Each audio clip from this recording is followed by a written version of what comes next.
안녕하십니까?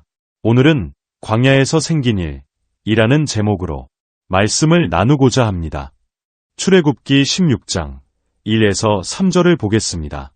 이스라엘 자손의 온 회중이 엘림에서 떠나 엘림과 시내 산 사이에 있는 신광야에 이르렀다. 이집트 땅에서 나온 뒤 둘째 달 보름이 되던 날이다.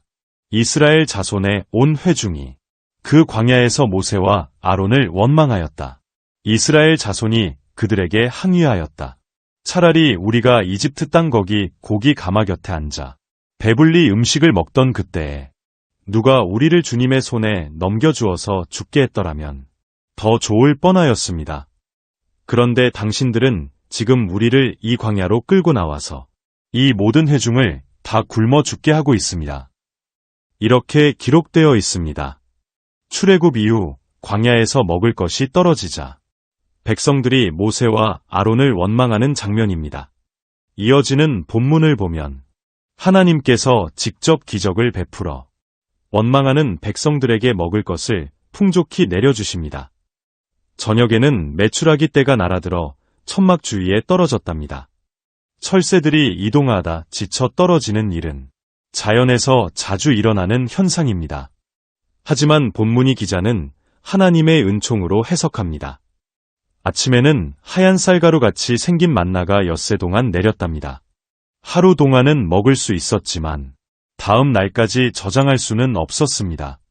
다음 날이 되면 구더기가 끓고 썩는 냄새가 났습니다. 하지만 일곱째 날은 외였습니다.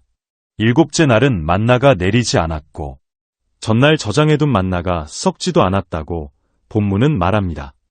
안식일의 중요성을 강조하는 의미를 담은 설화입니다. 그러나 광야에 마실 물이 부족해지자 백성들은 다시 모세에게 대들고 원망합니다. 객관적으로 보면 지도자를 믿고 모든 것을 버리고 따라 나선 백성들의 처지도 충분히 이해할 만합니다. 하지만 본문이 기자는 백성들의 처지를 이해하려는 노력은 보이지 않고 그들의 불신만 탓합니다. 본문이 내용을 소재로 설교하는 목회자들 중에도 진퇴양난에 빠진 백성들의 가엾은 처지를 이해하고 변호하는 설교자는 찾아보기 어렵습니다. 거의 그들의 불신만 탓하고 있지요. 설화가 아니라 실제 역사적 사건이라면 저는 1차 책임을 하나님께, 2차 책임은 지도자인 모세에게 돌리고 싶은데 교우님들 생각은 어떠신지요? 이제 18장으로 넘어가서 8에서 13절을 보겠습니다. 그때에 아말렉 사람들이 몰려와서 르비딤에 있는 이스라엘 사람을 공격하였다. 모세가 여호수아에게 말하였다. 장정들을 뽑아서 아말렉과 싸우러 나가시오. 내일 내가 하나님의 지팡이를 손에 들고 산꼭대기에 서 있겠소. 여호수아는 모세가 그에게 말한 대로 아말렉과 싸우러 나가고 모세와 아론과 훌은 언덕 위로 올라갔다. 모세가 그의 팔을 들면 이스라엘이 더욱 우세하고 그가 팔을 내리면 아말렉이 더욱 우세하였다. 모세가 피곤하여 팔을 들고 있을 수 없게 되니 아론과 훌이 돌을 가져와서 모세를 앉게 하고 그들이 각각 그 양쪽에 서서 그의 팔을 붙들어 올렸다.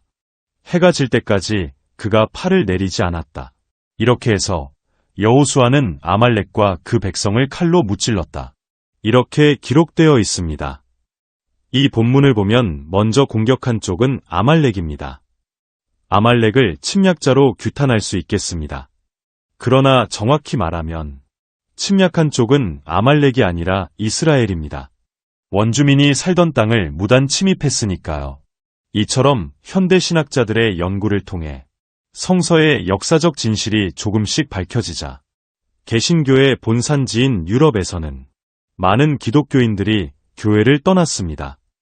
그러나 예수님의 위대한 삶과 가르침까지 버린 것은 아닙니다. 그들 중 다수는 아직도 스스로 크리스천이라고 말합니다. 우리나라에서도 교회의 낡은 교리와 목사들의 전행에 지친 신자들이 교회를 등지고 스스로를 가나안 교인이라고 부르는 분들이 점점 많아지고 있습니다. 가나안을 거꾸로 읽으면 안나가 됩니다. 저와 함께 성서를 공부하시는 교우님들 중에도 이제는 더 이상 기독교에 남아있고 싶지 않다고 생각하시는 분도 있을 수 있겠습니다. 교회는 싫지만 그래도 예수님의 가르침 안에 머물고 싶으시다면 보수적이고 말이 통하지 않는 교회를 떠나 예수님의 삶과 가르침을 실천하고자 애쓰는 열린 교회로 옮기는 방법도 있고 가톨릭으로 가는 방법도 있습니다. 개신교도 가톨릭도 마음에 들지 않는데 그래도 종교의 세계 안에 있고 싶으시다면 불교로 개종하셔도 괜찮습니다. 그냥 자유롭게 살고 싶으시다면 아예 종교의 세계를 떠나 무종교인으로 사셔도 상관없습니다. 교우님들이 행복하실 수 있다면 하나님도 예수님도 기꺼이 교우님들의 선택을 존중해 주실 것이라고 저는 믿습니다. 사람이 안식일을 위해 있는 것이 아니라 안식일이 사람을 위해 있다는 예수님의 말씀을 응용하면 종교를 위해 사람이 있는 것이 아니라 사람을 위해 종교가 있는 것이니까요. 오늘은 여기까지 하겠습니다. 고맙습니다.